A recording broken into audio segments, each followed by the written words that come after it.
नमूना समाज विकास केन्द्रले बाँकेको बैजनाथ गाउँपालिकामा आफ्नै भवन निर्माण गर्ने भएको छ। बैजनाथ गाउँपालिका वडा नम्बर 5 मा निर्माण गर्न लागि उक्त भवनको आज लुम्बिनी प्रदेशका सामाजिक विकास मन्त्री जन्मजय तिमिल सिन्हाले शिलान्यास गर्नु भएको छ। प्रदेश सरकारको सामाजिक विकास मन्त्रालयको आर्थिक सहयोगमा निर्माण हुने उक्त भवन शिलान्यास गर्दै मन्त्री तिमिल सिन्हाले विकास निर्माणका काम क्रमिक रूपमा हुँदै जाने बताउनुभयो। जनप्रतिनिधिको दायित्व नै विकास गर्ने भएको बताउँदै उहाँले जनप्रतिनिधिले जनताको पक्षमा काम गर्नुपर्ने धारणा राख्नुभयो। प्रदेश सरकारले शिक्षाको गुणस्तर सुधार गर्ने रणनीति बनाएको जानकारी दिँदै मन्त्री तिमिल सिन्हाले गरीब तथा विपन्न वर्गका छोराछोरीले पढ्ने सामुदायिक विद्यालयलाई व्यवस्थित गर्न आवश्यक रहेको बताउनुभयो। जनप्रतिनिधिले फलानले गर्दा भयो, फलानले गर्दा भएन भन्ने होइन, त्यो तपाईहरुले मूल्याङ्कन गर्ने हो।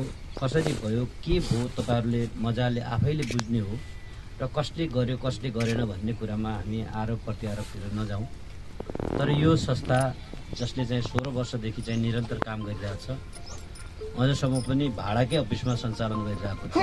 कार्यक्रमका विशिष्ट अतिथि एवं बैजनाथ गाउँपालिका अध्यक्ष प्रकाश बहादुर शाहीले सामाजिक विकासमा संघ संस्थाको योगदान महत्वपूर्ण रहने बताउनुभयो। सामाजिक काम गर्ने संस्थालाई सरकारले उचित मूल्याङ्कन गर्न आवश्यक रहेको उहाँको भनाइरहेको छ। आर्थिक सामाजिक क्षेत्रमा नमूना समाज विकास केन्द्रले गरेको काम महत्वपूर्ण रहेको अध्यक्ष शाहीले जोड़ दिनुभयो। यस्ता क्षेत्रमा, सामाजिक क्षेत्रमा, पूर्वाधारका क्षेत्रमा र अफिसियली कुरामा चाहिँ मन्त्री हुनुभन्दा पूर्व पनि उहाँले धेरै कामहरू जो मन्त्रालयका सम्बन्धित सचिवदेखि लिएर अन्य कर्मचारीसित उहाँको राम्रो कम्युनिकेसनसँग समन्वय भएको हुनाले पनि हामीले चाहिँ आशा गरेका छौँ।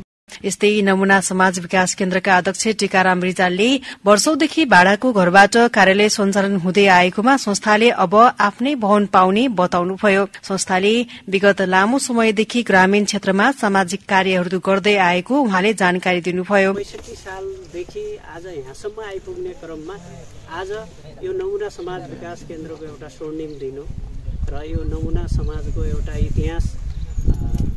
ऐतिहासिक दिन हो।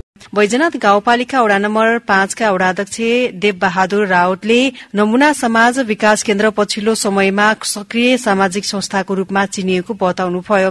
संस्थाकी कोषाध्यक्ष प्रतिमा चौधरीले स्वागत गरेको उक्त कार्यक्रममा बैजनाथ गाउँपालिकाका उपाध्यक्ष निर्मला रोकाए, बैजनाथ गाउँपालिका वडा नम्बर 3 का वडा अध्यक्ष निखिल बैगार, वडा नम्बर 4 का अध्यक्ष प्रेम बहादुर शाही, वडा नम्बर 6 का वडा अध्यक्ष भूपाल पुन मगर, वडा नम्बर 8 का वडा अध्यक्ष भगवन्त थारू, नेपाली कांग्रेस बैजनाथका सभापति देव बहादुर केसी, नेकपा एमाले बैजनाथका अध्यक्ष मन बहादुर खत्री, सामाजिक विकास डिभिजन कार्यालय नेपालगंजका प्रमुख उद्धव श्रेष्ठ, विभिन्न समाजसेवी संघ संस्थाका प्रतिनिधि, पत्रकार लगायतको सहभागिता रहेको थियो।